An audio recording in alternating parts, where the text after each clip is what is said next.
रमेश होगा बहू, उसके आने का समय हो गया है ना। देखती हूँ बाबूजी कौन है। अरे दीदी आप, दीदी ये क्या हालत बना ली है आपने अपनी। देखिए ना बाबूजी, दीदी को क्या हो गया है। ममता क्या हो गया बेटा? मुझे अच्छे से मालूम है तुम्हारी ये हालत ना उन जानवरों ने बनाई होगी। ममता, ममता क्या हुआ बेटा। अरे उन हरामखोरों ने तेरी खुशियां छीन ली तो उन्हें संतोष नहीं मिला, जब तेरे सारे गहने भी छीन लिए उन लोगों ने। नहीं माँ, मेरे सारे गहने मेरे ससुराल वालों ने नहीं छीने हैं, बल्कि मैंने अपनी मर्जी से उतार कर दिया है उन लोगों को। अरे ममता, तू अपनी बेटी को लेकर यहीं अपने मायके में रहना बेटा।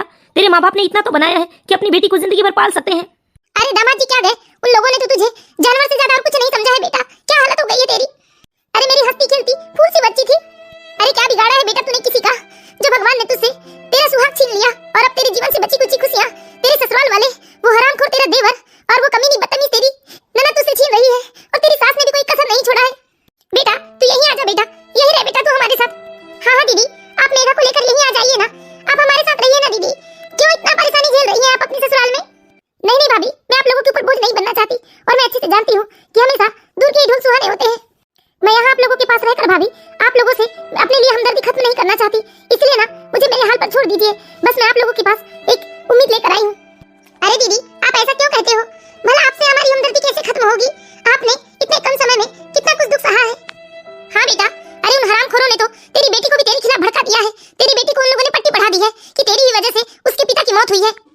माँ अभी ये सारी बातें करने का समय नहीं है, बस मैं आप लोगों से एक छोटी सी मदद चाहती हूँ। कैसी मदद बेटा। माँ मुझे आप लोगों से कुछ रुपए उधार के तौर पर चाहिए। हाँ बेटा, रुपए तो हम दे देंगे, लेकिन तुझे अचानक रुपयों की जरूरत क्यों आन पड़ी? पापा, मेघा के पिताजी का सपना था कि हमारी बेटी डॉक्टर बने, और डॉक्टर की पढ़ाई के लिए तो काफी रुपयों की जरूरत होती है ना पापा। मेरी बेटी मेघा ने डॉक्टर के लिए चयन परीक्षा पास कर ली है पापा। बस अब उसकी पढ़ाई के लिए मुझे रुपयों की जरूरत है पापा। मैंने अपने सारे गहने तो अपने देवर को दे दिए हैं, लेकिन सारे गहने देने के बावजूद भी मेघा के चाचा बोल रहे थे कि और 50,000 रुपए की जरूरत है, इसलिए मैं आप लोगों के पास उम्मीद लेकर आई हूँ पापा। और मैं वो रुपए आप लोगों को वापस जरूर करूंगी पापा। बस इतनी सी बात है बेटा। अरे रुपयों की जरूरत थी तो अपने गहने देने की क्या जरूरत थी बेटा? एक बार अपने पापा से तो कहकर देखती।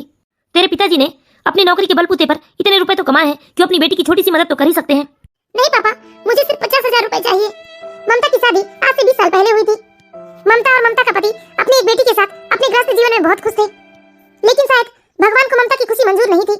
एक सड़क दुर्घटना में ममता के पति की मौत हो जाती है। पिता की मृत्यु के समय ममता की बेटी मात्र 3 साल की थी, लेकिन ममता के ससुराल वालों ने ममता के पति की मौत का जिम्मेदार ममता को ही ठहराया। और जैसे जैसे ममता की बेटी बड़ी होती गई, ममता के ससुराल वालों ने ममता की बेटी के मन में ये भर दिया कि उसके पिता की मृत्यु का कारण उसकी माँ है, इसलिए धीरे धीरे ममता की बेटी मेघा अपनी माँ से नफरत करने लगती है। ममता के ससुराल में एक शादीशुदा देवर और एक तलाकशुदा ननद रहती थी, और साथ में ममता की सास थी। सास, देवर और ननद मिलकर ममता के ऊपर बहुत अत्याचार करते थे, लेकिन फिर भी बेचारी ममता हिम्मत नहीं हारती है, क्योंकि वो अपने पति के सपने को पूरा करना चाहती है। वो अपनी बेटी को डॉक्टर बनाना चाहती है। इस तरह ममता के मायके वालों ने ममता की मदद कर दी और ममता रुपए लेकर खुशी खुशी अपने ससुराल लौट गई। अरे कहाँ मर गई वो महारानी, सुनाई नहीं दे रहा है क्या तुझे? अरे काम चोरी के अलावा कोई काम नहीं है इसके पास। क्या हुआ माँ, क्यों चिल्ला रहे हो आप? ले देख, तेरे कल के कपड़े 10 के 10 पड़े हैं, और आज तुझे तो दुकान के उद्घाटन में जाना था ना। क्या हुआ माँ जी? तुम्हारे पास मुफ्त की रोटी तोड़ने के अलावा और कोई काम है या नहीं? क्या हुआ रोशन, मुझसे क्या गलती हो गई है? भाभी अब इतनी भोली मत बनो तुम। मैंने कल तुमसे कहा था ना भाभी कि मेरे शर्ट को अच्छे से धो करके प्रेस कर देना, मुझे दुकान के उद्घाटन में जाना है, लेकिन तुमने तो किया नहीं। तुम्हारे पास पूरा दिन बस घर में घूमने और खाने के अलावा कोई काम है या नहीं? अरे भैया तो चले गए, लेकिन इस जंजाल को हमारे गले बांध गए। मैं अभी दूसरे शर्ट को प्रेस कर देती हूँ रोशन। वो कल माँ जी की तबीयत अचानक से बिगड़ गई थी ना, इसीलिए मैं भूल गई। हाँ हाँ, जैसे पूरे दिन तूने मेरी ही सेवा की, साफ साफ क्यों नहीं कहती कि खाकर सो रही थी, इसलिए भूल गई। अरे पूरा दिन तो बस यही तो काम है तेरे पास, पहले काम न करना फिर बहाने बनाना, दिन भर घर में बस चलते रहना। देख ले मेघा अपने कामचोर माँ को बस बहाने बताते रहती है, इसकी हमेशा से ऐसी आदत है। अरे इसकी लापरवाही और ऐसे काम चोरी के चलते इसने तेरे बाप को भी खा गई। माँ जी मैं आपके हाथ पैर जोड़ती हूँ, कम से कम ऐसा तो मत कहिए आप। अरे मैंने अपना पति खोया है माँ जी, मेरे ऊपर क्या बीती है ये तो मैं ही जानती हूँ। तुझ पर क्या बीती है? अरे मैंने उसे 9 महीने अपने कोख में रखा था, पाल पोस कर बड़ा किया था, और तूने अपनी गलती के चलते एक पल में मेरे बेटे को मुझसे दूर कर दी। अरे तुझे देखकर तो मेरे खून में उबाल आने लगता है। अब यहाँ खड़े होकर टाइम पास मत करो, अभी के अभी मेरे दूसरे शर्ट को प्रेस करके लाओ। ठीक है रोशन। हाँ दादी सच में मुझे भी ना इन्हें माँ कहने का मन नहीं करता, इनसे नफरत होती है मुझे। इस तरह मेघा की दादी हर रोज किसी न किसी बात से मेघा के मन में उसकी माँ के लिए जहर भरती थी, और मेघा को भी यही लगता था कि उसके पिता की मौत का जिम्मेदार उसकी माँ है, इसलिए वो भी अपनी माँ से नफरत करने लगी थी। इस इसलिए सुनो मेघा, तुम अपनी माँ के साय से बिना दूर रहना। हाँ हाँ बुआ, मुझे तो उनसे बात करने की बात तो दूर, उनकी तरफ देखने का भी मन नहीं करता। रोशन किस तरह से बात करता है मुझसे, अरे वो कैसे भूल गया वो दिन जब इस घर में मैं शादी होकर आई थी। तब रोशन और रागनी दोनों छोटे छोटे थे। अरे माँ जी की तबीयत खराब रहती थी, इसलिए घर के बड़े बेटे की शादी जल्दी कर दी गई थी ताकि बहू आकर घर की जिम्मेदारी ले ले। और मैंने भी अपनी जिम्मेदारी बखूबी संभाली थी। अपने देवर और ननद को अपने बच्चों जैसा प्यार दिया था मैंने, पर आज देवर और ननद को अपनी भाभी का त्याग याद नहीं। अरे माँ जैसे प्यार दिया है मैंने उन लोगों को। देवर और ननद तो मुझ पर हाथ उठाने को भी तैयार रहते हैं। जब से मुझे छोड़ कर गए हैं, मैं तो बस इस घर की नौकरानी बनकर रह गई हूँ। कोई मुझसे सीधे मुंह बात भी नहीं करता। इनकी एक ही निशानी है, इनकी बेटी मेरे पास, लेकिन मेरी बेटी को भी मुझसे नफरत होती है और सिर्फ अपनी दादी बुआ और चाचू की चिंता रहती है। मैं तो किसी से किसी चीज की उम्मीद भी नहीं करती, पूरा दिन घर का काम करती हूँ। ननद, देवर, बेटी और सास की सारी फरमाइशें पूरी करती हूँ और चुपचाप एक कोने में पड़ी रहती हूँ। फिर भी मुझे किसी से कोई शिकायत नहीं है, क्योंकि मैं तो बस इनके सपने को पूरा होते देखना चाहती हूँ। इस तरह बेचारी ममता बहुत ही दुखियारी थी, लेकिन उसका दुख सुनने वाला कोई नहीं था। एक दिन की बात है, ममता घर का सारा काम निपटा कर खाना खाने ही बैठी थी कि किसी ने लात मारकर उसकी थाली जमीन में गिरा दी। और जब ममता ने अपनी नजरें उठाकर ऊपर देखा तो सामने उसकी ननद खड़ी थी। अरे जब देखो तब मुफ्त की रोटियां ही तोड़ते रहती हो। अरे खा खा कर भैंस जैसी होते जा रही हो। कल मैंने तुमसे कहा था ना कि मेरे कमरे के साथ साथ मेरी अलमारी को भी व्यवस्थित कर देना, पर वो काम भी तुमसे हुआ नहीं। महारानी को खाने से फुर्सत मिले तब ना। रागनी, तुम मेरा सम्मान तो नहीं करती हो, पर अन्य का तो सम्मान करो। अरे अन्य को कोई ऐसे पाँव लगाता है क्या? ममता का बस इतना कहना हुआ, तभी रागनी गुस्से में आकर अपनी भाभी के गाल पर एक जोरदार तमाचा जड़ देती है। चुप, मुंह बंद कर अपना, और आगे से कभी तूने मुझसे जबान लड़ाया ना तो जिंदा जला दूंगी, समझी? कान खोलकर सुन लो मेरी बात। आज तो मैं अपनी माँ के कमरे में सो जाऊंगी, लेकिन तुम रात भर जाकर मेरे कमरे की सफाई करोगी और अलमारी भी व्यवस्थित करोगी, यही तुम्हारी सजा है। लेकिन रागनी, इसमें तो काफी समय चला जाएगा और मैं रात भर जाकर तुम्हारे कमरे की साफ सफाई करूंगी, अलमारी व्यवस्थित करूंगी, तो मैं सोऊंगी कब? सुबह भी तो मुझे 4:30 बजे उठना पड़ता है ना, और मैं सुबह उठूंगी नहीं तो फिर काम कैसे होगा घर का? अरे एक रात नहीं सोगी तो मर नहीं जाओगी, यही तुम्हारी सजा है, समझ में आया? इस तरह रागनी अपनी भाभी को बहुत ही गलत तरीके से डांटती चिल्लाती है और उनके ऊपर हाथ भी उठा देती है और बड़बड़ाते हुए अपनी माँ के कमरे की ओर जाती है और जाकर वो अपनी माँ से कहती है कि आज वो अपनी माँ के कमरे में सोएगी ताकि उसकी भाभी रात को उसके कमरे की सफाई कर सके। लेकिन रागनी के मुंह से ये सुनकर रागनी की भतीजी रागनी से कहती है, अरे क्या हुआ रागनी, क्यों इतने गुस्से में है तू? अरे एक नंबर की कामचोर औरत है माँ ये। अरे जा बेटा, रात को अपना दिमाग खराब मत कर, सोते समय उस मनहूस का नाम मत ले, जा तू अपने कमरे में सो जा। नहीं माँ, आज मैं आपके कमरे में आपके साथ सोऊंगी। बुआ, आप दादी के साथ सोएंगी तो मैं कहाँ सोऊंगी? जा तू एक काम कर, आज तू अपनी माँ के कमरे में सो जा। नहीं दादी, मुझे नहीं जाना। मेघा, आज मैं अपनी माँ के पास सो जाती हूँ, तुम अपनी माँ के पास सो जाओ। अरे जा बेटा, आज मेरी बेटी मेरे पास सोएगी, जा जा तू उस मनहूस के पास सो जा, लेकिन देख तू उस मनहूस से बात मत करना। ठीक है दादी। मेघा अपनी दादी और बुआ की बात तो टाल नहीं सकती थी, इसलिए वो ना चाहते हुए अपनी माँ के कमरे में चली जाती है। लेकिन मेघा जब अपनी माँ के कमरे में जाती है तो वो देखती है कि रात को उसकी माँ उसके कमरे में नहीं है। तभी मेघा सारे कमरों में अपनी माँ को ढूंढने लगती है और मेघा जैसे ही अपने बुआ के कमरे की ओर बढ़ती है तो वो देखती है कि उसकी माँ उसकी बुआ के कमरे की सफाई करते करते अपने स्वर्गवासी पति से बात कर रही है। फिर मेघा चुपचाप वहीं खड़े होकर अपनी माँ की बात सुनने लगती है। आप तो मुझे छोड़कर चले गए जी, और यहाँ मुझे तिल तिल मरने के लिए छोड़ दिए, लेकिन मैं तो सिर्फ अपनी बेटी मेघा के लिए ही जिंदा हूँ और उसी के लिए यह सब सह भी रही हूँ। लेकिन वो भी मुझसे बात नहीं करती जी। लेकिन ठीक है, मुझे इस बात का कोई दुख नहीं है, क्योंकि इसी की वजह से उसे इस घर में सब लोग प्यार करते हैं और इसी वजह से सब लोग इस घर में उसकी देखभाल भी करते हैं। लेकिन ठीक है जी, यदि मुझसे दूर रहने से उसकी जिंदगी अच्छी है तो वो मुझसे दूर ही भली, वरना मेरे साथ उसे भी ये लोग नौकरानी बना देते इस घर में। पता नहीं जी, भगवान को मुझसे क्या दुश्मनी है जो इतनी परीक्षाएं ले रहे हैं। जो जो मुझसे प्यार करते थे उन सभी को मुझसे दूर कर दिया उन्होंने। पहले भगवान ने आपको मुझसे छीन लिया, फिर ससुर जी को भगवान ने उठा लिया। लेकिन ठीक है जी, कोई बात नहीं, मैं ये सब सहूंगी, क्योंकि हमारी बेटी के भविष्य का सवाल है। आप चाहते थे ना कि आपकी बेटी डॉक्टर बने, मैं भी अपनी बेटी को डॉक्टर बनते हुए देखना चाहती हूँ जी। उसके बाद फिर मैं भले अपने प्यार त्याग दूंगी। मैंने अपने सारे गहने बेच दिए जी, और मेघा के नाना नानी से भी कुछ रुपए उधार लेकर अपनी बच्ची की डॉक्टरी की पढ़ाई को आगे बढ़ा रही हूँ। लेकिन माँ जी ने मेघा से झूठ कह दिया जी कि उसके चाचू ने उसकी पढ़ाई के लिए रुपए दिए हैं। चलो ठीक है, नाम चाहे किसी का भी हो, लेकिन हमारी बेटी अपनी पढ़ाई तो जारी रख सकती है और हमारे सपने को पूरा कर सकती है। एक बार मेरी बेटी डॉक्टर बन जाएगी, फिर मैं इस दुनिया को अलविदा कहकर आपके पास आ जाऊंगी। मैं जब भी अपने आप से बात करती हूँ जी, मुझे ऐसा लगता है कि मेरी बात आप सुन रहे हैं, इसलिए अपना सारा दुख आपको ही सुनाते रहती हूँ। इस तरह ममता की बेटी मेघा अपनी माँ की सारी बात सुन लेती है और उसे ये सुनकर बहुत ही दुख होता है, लेकिन वो अपनी माँ से कुछ नहीं कहती और चुपचाप अपने कमरे में वापस चली जाती है। आधी रात तक ममता अपनी ननद रागिनी के कमरे की साफ सफाई करती है। उसके बाद नीचे बैठे बैठे उसकी आंख लग जाती है और सुबह होते ही ममता की ननद रागिनी कमरे में आती है तो वो देखती है कि उसका कमरा एकदम चमकदार चमचमा रहा था और उसकी भाभी जमीन पर बैठे बैठे सो रही थी। लेकिन ये सब देखकर भी रागिनी को अपनी भाभी के ऊपर बिल्कुल दया नहीं आती और वो अपनी तेज आवाज से चिल्लाते हुए अपनी भाभी से कहती है, अच्छा तो ये महारानी यहाँ चैन से सो रही है? अरे उठो महारानी, कोई इतना काम भी नहीं था जो तुम यहाँ चैन से सो रही हो, उठो जल्दी। क्या ये, तुम्हें तो बस सोने का बहाना चाहिए, कामचोर कहीं की। जाओ जल्दी से मेरे लिए कॉफी बना कर ले आओ।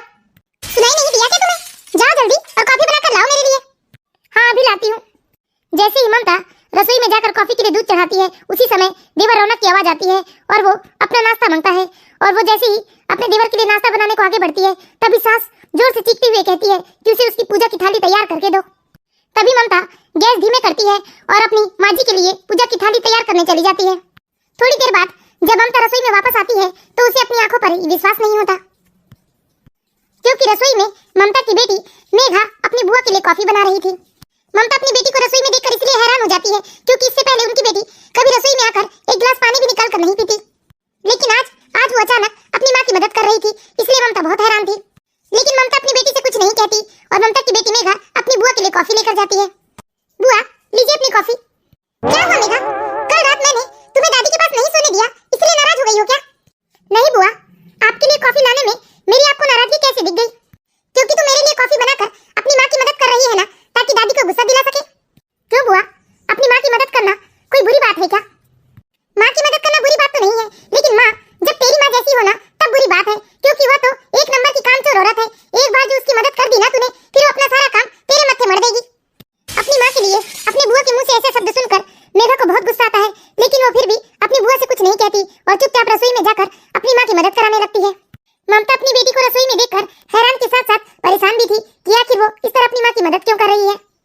लेकिन कुछ देर तक तो ममता अपनी बेटी मेघा से कुछ नहीं कहती और मेघा भी चुपचाप अपनी माँ की मदद करती है। ममता जैसे ही आटा गूंथने के लिए परात में आटा निकालती तो मेघा आकर आटा गूंथ देती। ममता ने जैसी सब्जियां काटी तो मेघा ने अपनी माँ के हाथ से सब्जी लेकर खुद ही सब्जी झोंक दी। लेकिन जब बहुत देर तक मेघा अपनी माँ ममता की मदद करती है तो ममता को बहुत जोर का गुस्सा आता है और वो गुस्से से मेघा से कहती है, मेघा तू घर के ये सारे काम करके ना अपना समय बर्बाद मत कर। ये सब काम करने के लिए मैं हूँ ना, तू अपनी पढ़ाई पे ध्यान दे। आप मेरी पढ़ाई की चिंता मत कीजिए, मैं पढ़ाई भी बहुत अच्छे से ही कर रही हूँ। चुपचाप चली जा तू यहाँ से, ज्यादा माँ से चिपकने की जरूरत नहीं है। जाकर तू अपनी पढ़ाई कर, समझी? तेरा काम ना तेरी पढ़ाई करना है, घर की काम काज नहीं, समझी? जा तू अपनी पढ़ाई कर, बड़ी आई माँ से चिपकने वाली। मुझे जरूरत नहीं है किसी की मदद की, समझी? मैं थोड़ा बहुत घर के काम काज करना सीख रही हूँ, आपकी मदद नहीं कर रही हूँ। तुझे कोई जरूरत नहीं है ये सारे काम काज सीखने की, समझी? तू जा अभी यहाँ से। मेघा फिलहाल तो अपनी माँ की बात सुनकर रसोई से चली जाती है, लेकिन वो अपनी माँ की मदद करना नहीं छोड़ती। वो किसी न किसी बहाने अपनी माँ की मदद करती है। लेकिन मेघा अपनी माँ की मदद कर रही थी, ये चीज अब घर वालों को दिखने लगी थी। लेकिन मेघा का इस तरह अपनी माँ की मदद करना ये घर वालों को अच्छा नहीं लगता और साथ में ममता को भी अच्छा नहीं लगता, क्योंकि ममता इस बात से डर जाती है कि कहीं मेघा को उसकी मदद करते घर में किसी ने देख लिया तो कहीं वो लोग भी मेघा के साथ बुरा बर्ताव न करने लगे। क्योंकि ममता जानबूझकर अपनी बेटी को अपने से दूर रखना चाहती है, क्योंकि वो चाहती है कि उसकी बेटी को उसके परिवार वाले का पूरा प्यार मिले। लेकिन एक दिन सुबह जब ममता सोकर उठती है तो वो देखती है उसकी बेटी मेघा बाहर हॉल में पोछा लगा रही है। ये देखकर ममता को बहुत गुस्सा आता है और ममता अपनी बेटी को एक जोरदार तमाचा मार देती है। मेघा तू ये क्या कर रही है? तुझे किसने कहा है पोछा लगाने? अब जब मैं तुझसे दूर रहना चाहती हूँ तो तू क्यों मेरे पीछे पड़ी है? मम्मी क्योंकि मैं आपकी बेटी हूँ और अब मैं आपसे दूर नहीं रह सकती। लेकिन मैं तुझे अपनी बेटी नहीं मानती, समझी? बड़ी आई मेरी बेटी बनने वाली, आज के बाद कभी मेरे आसपास भी मत भटकना, समझी? देखी है ना मेघा, मैं तुझसे कहती थी ना कि तेरी माँ ऐसी ही है। ना जाने तुझे आज क्या सूझी जो तू इसके पास चली आई। आ मेरे पास आ मेरी बच्ची। चला बेटा, मैं तुझे तेरी दादी के कमरे में लेकर चलती हूँ। अरे ये औरत ना किसी के प्यार के लायक ही नहीं है। इस तरह मेघा अपनी बुआ की बात मानकर चुपचाप वहाँ से अपने दादी के कमरे में चली जाती है, लेकिन वो फिर भी अपनी माँ के इर्द गिर्द ही घूमती रहती है, क्योंकि अब उसे अपनी माँ पर बहुत ही दया आने लगी थी। क्योंकि मेघा के मन में बचपन से ही उसकी दादी और बुआ ने उसकी माँ के प्रति नफरत भर रखा था, लेकिन अब मेघा के सामने उसकी माँ की सच्चाई आ चुकी थी। लेकिन अब तो मेघा अपनी माँ के आसपास जाने के बहाने ढूंढने लगती है। जब भी माँ उसकी रसोई में काम करती तो वो जानबूझकर अपनी माँ के आसपास ही जाकर रहती। माँ, मम्मी सुनो ना। ममता अपनी बेटी के ऐसे व्यवहार से बहुत ही हैरान रह जाती है, क्योंकि उसने एक दिन पहले ही अपनी बेटी को इतना डांटा था, उसके बाद भी उसकी बेटी उसके आसपास ही थी। फिर ममता गुस्से से अपनी बेटी से कहती है, क्यों तुझे समझ में नहीं आता क्या? मैंने तुझसे कहा ना कि तू मेरे आसपास भी भटकना मत। तेरे दिमाग में मेरी बात घुसती क्यों नहीं है? तुझे अपना काम कर, अभी के अभी जा यहाँ से और जाकर अपनी पढ़ाई कर। और आज के बाद ना तू ऐसे रसोई में मेरे पीछे पीछे मत आया कर, समझी? तू पहले जैसे रहती थी वैसे ही रहना। ममता की इतना डांटने के बावजूद मेघा ममता के आसपास ही रहती है। इस तरह धीरे धीरे समय बीतने लगता है और मेघा भी अपनी पढ़ाई बहुत अच्छे से करती है और उसके मन में अब माँ के प्रति नफरत खत्म हो चुकी थी। लेकिन ममता नहीं चाहती थी कि उसकी बेटी की नफरत उसके प्रति खत्म हो, क्योंकि ममता तो बस यही चाहती थी कि उसकी बेटी पढ़ लिख कर एक डॉक्टर बन जाए। एक दिन की बात है, ममता को बुखार था, लेकिन फिर भी बुखार में ममता काम किए जा रही थी और जैसे तैसे ममता ने अपने घर का काम निपटाया और दोपहर को कमरे में जाकर दवाई खाकर लेट गई। पर बुखार ज्यादा होने की वजह से ममता को नींद आ जाती है। ममता को थोड़ी देर के बाद उसके सिर पर एक ठंडी छुअन का एहसास होता है, जिससे ममता की नींद खुल जाती है। जब ममता आँख खोलकर देखती है तो उसकी बेटी मेघा ममता के सिर पर पानी की गीली पट्टियां कर रही थी। तू क्या कर रही है यहाँ? किसने कहा तुझे ये सब करने के लिए? अरे मरूंगी नहीं मैं, और ना ही मैं तेरी सेवा की भूखी हूँ, समझी? तुझे एक बार में बात समझ में नहीं आती क्या? जा यहाँ से, अभी के अभी जा। लेकिन इस बार मेघा तो अपनी माँ से लिपट कर रोने लगती है और मेघा का इस तरह से रोना ममता की बाहरी कठोरता को पिघला रहा था। फिर भी वह खुद को मजबूत कर कहती है मेघा से, ये सब क्या नाटक है तेरा? माँ मुझे माफ कर दो, इस घर पर आप पर हुए अत्याचार को मैं देखती रही पर कभी आपका साथ नहीं दे पाई, क्योंकि मम्मी मैंने जब से होश संभाला है तब से दादी, चाचू और बुआ को आपकी बुराई करते ही देखा है। दादी ने तो ये भी कहा है कि पापा को आपने ही मारा है। अच्छा तो आज वो नफरत कहाँ गई? अरे ऐसा क्या देख लिया तूने जब तुझे अपनी माँ पर प्यार आ गया? माँ जब बुआ उस दिन दादी के कमरे में सोने गई थी तब दादी ने मुझे आपके कमरे में सोने के लिए भेज दिया था। मेरा मन तो नहीं था आपके कमरे में आकर सोने का, लेकिन उसके सिवा मेरे पास कोई रास्ता भी नहीं था। और जब मैं आपके कमरे में आई तब आप अपने कमरे में नहीं थी माँ। फिर मैं आपको ढूंढते हुए बुआ के कमरे में पहुंची, जहाँ आपकी सारी बातें मैंने सुन ली जो आप पापा को याद करके पापा से बता रहे थे। मम्मी माँ आप इतने अत्याचार इसलिए सह रही है ना ताकि मैं खुश रहूं। सच ही कहते हैं लोग कि माँ की बराबरी कोई नहीं कर सकता। बेटा मैं सिर्फ तेरी ही माँ नहीं बल्कि कभी तेरे चाचू और बुआ की भी माँ हुआ करती थी। उनका लगाव अपनी माँ से ज्यादा मुझसे था बेटा। उन लोगों को स्कूल के लिए तैयार करना, खाना खिलाना सब कुछ मैं ही करती थी बेटा। यहाँ तक उनके बीमार पड़ने पर मेरी नींद खत्म हो जाती थी और मैं रात रात जाग जाग कर तेरी बुआ और चाचू की देखभाल करती थी बेटा। लेकिन आज देखो ना, तेरी बुआ और चाचू के मुंह में जो आता है मुझे वो लोग वो सुना देते हैं। तेरी बुआ तो कई बार मेरे ऊपर हाथ भी उठा देती है बेटा। लेकिन देख बेटा मेघा, ये सब मैंने तेरे लिए सहा है और तू अब मेरी मेहनत पर पानी मत फेर। मेरे साथ तेरा रिश्ता तुझे भी मेरी जैसा ही बना देगा, इसलिए पहले जैसी रहती थी अब भी वैसी ही रह बेटा। क्योंकि मैं अपने ऊपर तो अत्याचार सह लेती हूँ बेटा, पर तेरे ऊपर अत्याचार नहीं सह पाऊंगी। लेकिन अब आप चिंता मत कीजिए माँ, मैंने इन लोगों को इन्हीं की जुबान से सबक नहीं सिखाया तो कहना। बेटा ये सब तू कुछ मत कर, बस तू अपनी पढ़ाई पर ध्यान दे। तेरी डॉक्टरी की आखिरी साल चल रहा है, इस समय को यूं बर्बाद मत कर बेटा। मेघा अब अपनी माँ से कुछ नहीं कहती और चुपचाप वहाँ से चली जाती है। धीरे धीरे समय बीतता गया और माँ बेटी चुप छुपा कर अपने रिश्ते को मजबूत बनाते रहे। और इस बीतते समय के साथ एक दिन मेघा आकर अपनी माँ से कहती है कि माँ आपकी बेटी डॉक्टर बन गई। मम्मी मम्मी मम्मी आपकी बेटी डॉक्टर बन गई क्या? सच में? हाँ माँ, एक और खुशी की बात बताऊं? नहीं बेटा, अब जो भी बात है ना वो तू मुझे रात में बताना। अच्छा तो ये हमें उल्लू बना रही है, अभी जाके मैं माँ से बताती हूँ। देखो माँ, मैं ना कहती थी जरूर ये माँ बेटी मिलकर ना कुछ खिचड़ी पका रही है और इन्हें लगता है ये हमें उल्लू बना देंगी। अरे आखिर चुड़ैल की बेटी चुड़ैल ही बनेगी ना, इंसान कैसे बनेगी? अच्छा हुआ जो हमें ये सब पता चल गया। आज के बाद ये अपनी माँ के साथ ना इस घर में काम करेगी। क्या कहा दादी आपने? चुड़ैल की बेटी चुड़ैल होती है? उस हिसाब से तो आप चुड़ैल की दादी हुई और ये आपकी बेटी चुड़ैल की बुआ हुई। मेघा ये क्या बदतमीजी है? अरे कैसे बात कर रही है तू अपनी बुआ और दादी से? देख आज तो मैं तुझे कुछ उल्टा सीधा नहीं कहना चाहती हूँ, क्योंकि तूने डॉक्टरी पास की है, तू डॉक्टर बन गई है। लेकिन आइंदा से तू इस तरह से बदतमीजी करेगी ना तो मुझसे बुरा कोई ना होगा। सच्ची कहा दादी आपने, आप लोगों से बुरा ना कोई हो भी नहीं सकता। आज तो मैं भी आप लोगों की मुंह नहीं लगना चाहती हूँ, लेकिन आइंदा मेरी माँ के साथ आप लोगों ने उल्टा सीधा कुछ किया ना तो मुझसे बुरा कोई ना होगा। इस तरह मेघा अपनी दादी और बुआ को धमकी देकर उनके कमरे से चली जाती है। लेकिन अब दादी और बुआ भी कहाँ शांत बैठने वाली थी, उन्हें भी अब मेघा के ऊपर बहुत गुस्सा आ गया था और वो भी अब मेघा को सबक सिखाने के लिए मेघा के पीछे लग जाते हैं। लेकिन मेघा भी कहाँ कम थी, उसने भी सोच लिया था कि वो अब ईंट का जवाब पत्थर से देगी। रोशन तू बहू को लेने गया था ना, बहू को लेकर क्यों नहीं आया? माँ इस बार भी मेरे ससुर ने यही कहा कि उनकी इकलौती बेटी है और वो ससुराल में जाकर कोई काम नहीं करेगी, नहीं तो कहते हैं कि मैं भी वहीं आकर बस जाऊं।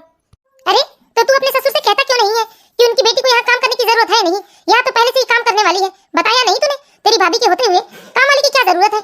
क्या कहा दादी आपने कि मेरी माँ के होते हुए नौकरानी की क्या जरूरत है? अरे और नहीं तो क्या, खबरदार, जो आपने मेरी माँ को दोबारा नौकरानी कहा, और सुन लीजिए, अब से माँ की जगह ना इस घर में काम आप लोग करेंगी। और सुनिए मम्मी, इन लोगों के साथ ना कोई नरमी मत बरतना आप। और इन लोगों ने काम करने में कोई आनाकानी की ना तो एक जोर का चांटा लगाना इन्हें, जैसे ये लोग आपको लगाते थे। मेघा, तू क्या बोले जा रही है बेटा? छोटे बड़ों का लिहाज नहीं है क्या तुझे? क्या लिहाज करेगी? पहले तो तुमने इसके कान भर दिए और अब खुद आकर यहाँ नाटक कर रही हो। रुक, अभी बताता हूँ मैं तुम्हें तुम्हारी औकात। खबरदार चाचू, जो आपने माँ को हाथ लगाया, वरना अंजाम बहुत बुरा होगा। क्या तेरी इतनी हिम्मत? तू अपने चाचा को धमकाएगी? रुक जा, आज तुझे बताती हूँ मैं। खबरदार, जो तुम में से किसी ने इन माँ बेटी को हाथ लगाया। क्या? पुलिस? पुलिस यहाँ क्या कर रही है? ये सब क्या हो रहा है मेरे घर में? दादी, ये सब ना आप लोगों की यहाँ से विदा होने की तैयारी हो रही है, क्योंकि ये घर ना मेरे पापा ने खरीदा था। उस हिसाब से ये घर अब मेरी माँ का है। तुम लोगों ने मेरी माँ पर बहुत अत्याचार किया है ना, लेकिन अब मैं अपनी माँ के ऊपर हुए अत्याचार का बदला तुम लोगों से लेकर रहूंगी। हाँ ठीक है मेघा, वैसे भी मैं तो यहाँ रहने वाला हूँ नहीं, क्योंकि मेरे ससुर साहब चाहते हैं कि मैं उन्हीं के घर आकर रहूँ। हाँ बेटा, अब हम माँ बेटी यहाँ अकेले रहकर क्या करेंगे? हम भी तेरे साथ चलते हैं। अरे माँ, आप लोग कहाँ आ रहे हैं? मैं तो अपनी पत्नी के पास जा रहा हूँ। वैसे भी उसके पापा मुझे घर जमाई रखना चाहते हैं और मैं ऐसे आप लोगों को लेकर जाऊंगा, ठीक नहीं लगेगा। अब आप लोग अपनी व्यवस्था देख लीजिए कहीं। ठीक है, मैं तो चला अपनी पत्नी के पास। देखा ना दादी आपने, चाचू ने तो एक पल में ही आप लोगों का साथ छोड़ दिया। अरे दादी, जिस औरत ने बचपन से उन्हें संभाला, जब वह उन पर हाथ उठा सकते हैं तो उनके लिए हर रिश्ता बस एक सौदा ही हो सकता है। तो बताइए दादी, क्या कहना है अब आप लोगों का? आप लोग इस घर में रहकर मेरी माँ की सेवा करेंगी या कहीं जाकर सड़क पर रहेंगी? अरे मेघा, वो तेरी दादी और बुआ है, देख तू उनके लिए ऐसा मत बोल। वो क्यों मेरी सेवा करेंगे बेटा? मैं उन लोगों की सेवा करूंगी। ममता, मुझे माफ कर दे बेटा। अरे आज मेरा अपना बेटा अपनी माँ और बहन को ऐसी स्थिति में छोड़कर अपने पत्नी के पास भाग गया, जिसे मैंने कितना प्यार दिया, और एक तुम हो जिसके ऊपर मैंने कितना अत्याचार किया, बात बात पर ताने मारे, यहाँ तक मैंने हाथ भी उठा दिया, लेकिन आज तुम मुझे माफ करके मेरी सेवा करने की बात कर रही हो। मैं तेरे पाँव पकड़कर माफी मांगती हूँ बेटा, मुझे माफ कर दे। भाभी, मुझे भी माफ कर दो भाभी। अरे उठो रागनी, ऐसे मेरे पैर मत छुओ तुम। ठीक है मेघा बेटा, यदि इन लोगों ने अपना राग बदला तो तुम मुझे तुरंत कांटेक्ट करना। जी thank you very much uncle. Thank you मुझे नहीं बेटा, तुम्हारी सहेली यानी कि मेरी बेटी का करना, जिसने मुझे तुम दोनों माँ बेटी की स्थिति के बारे में बताया। जी अंकल। तो हम आशा करते हैं दोस्तों, आप लोगों को हमारी ये कहानी जरूर पसंद आई होगी।